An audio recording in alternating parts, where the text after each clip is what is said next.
Well, musicians like Lenny Kravitz, Steven Tyler, or Vince Neil love his designs, and his costumes have appeared on Hollywood productions like Alita and The Fear of the Walking Dead. And now rock star designer Tod Waters is putting his work up for display for his fellow Houstonians to see at an art show happening this weekend. He joins us in studio for a look at his incredible career. Tod, welcome to Houston Life. It's nice to see you. You too, and we were just chatting about moving to Los Angeles, which you did in 2000. Yes, sir. Tell us what that was like for you, because a lot of people move to LA with big dreams. Right. You were one of the lucky few who actually, you were able to work in the industry. How did you make that happen? Well, it's really weird. I moved there with no clue. Like, I just drove my friend's truck. He's like, hey, help me move out there. So I moved out there and then tried to start a band. That didn't really work. But I started making pants, and like that, somehow that turned into working for Britney Spears, like in the first year.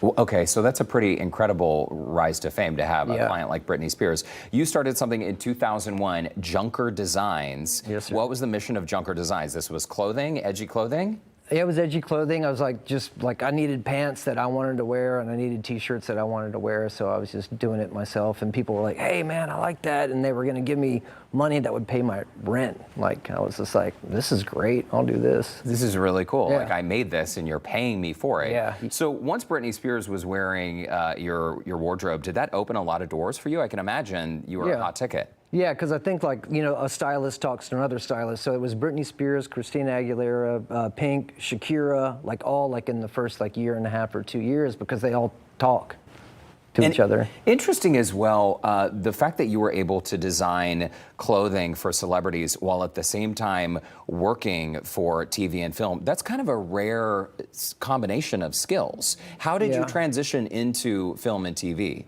Well, the thing that happened is Robert Rodriguez, the film director, I found out was buying jackets that I was selling.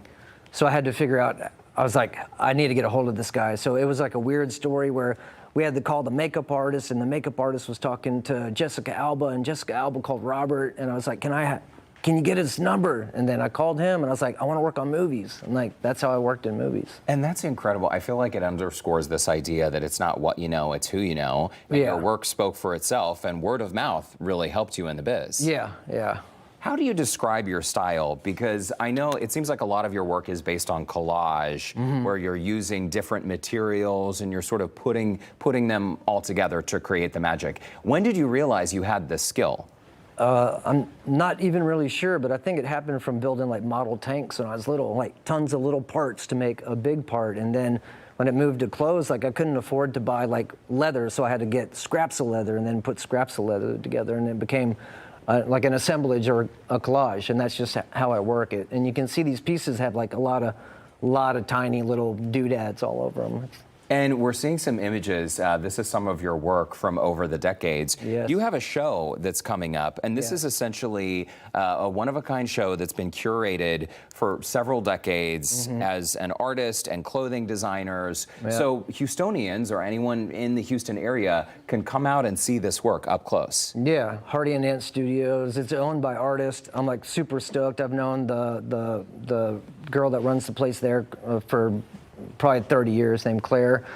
And I have an archive, and I've never shown it. So it's the archive of a bunch of stuff that I've had laying around. How did this show come about? Because it seems like for a lot of artists or designers, it might seem, I don't know, kind of, everyone wants to have a place in their career where their show is on display and can be celebrated. So was this your idea or someone else's idea? This is my idea, because I felt like if I didn't make myself do it, I would just keep putting it off. So I was like, okay, I have to do it. I have to call. I have to set up a date, and then I have to make it happen. I can't have any excuses, because my normal excuse is, well, I have another job, I have work, and I'm just like, I'm not doing that. I got to do this show. Yeah.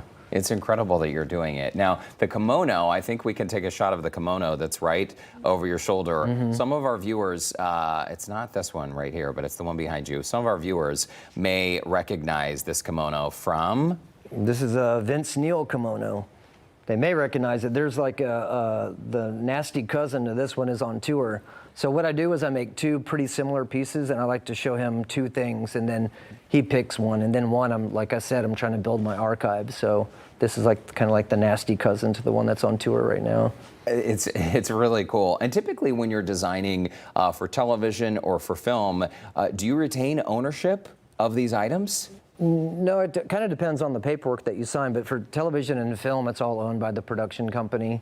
As far as like the way that we work with the rock stars and stuff, they just send in an invoice and I make the stuff, and we're talking with Vince right now about possibly doing a clothing line. So the intellectual property stays with me. As long as I can sell it again, as long as I don't put the word Motley Crue on top of it. I see, Yeah. I see. Well, your work speaks for itself. Tod Waters, thank you so much for stopping by. And we had our event details up on the screen. A reminder to our viewers, this is happening Saturday, April 1st from 4 to 10 p.m. at the Hardy and Nat Studios. The soft opening there is the day before, March 31st from 7 to 10 p.m. And for a link to RSVP to attend this free event, you can visit the Scene on Houston Life section of our website, houstonlife.tv. Tod, it's great to meet you. Thanks once again. Man, my pleasure. Thank you. And congrats on your career. Thank you very much. Really cool stuff.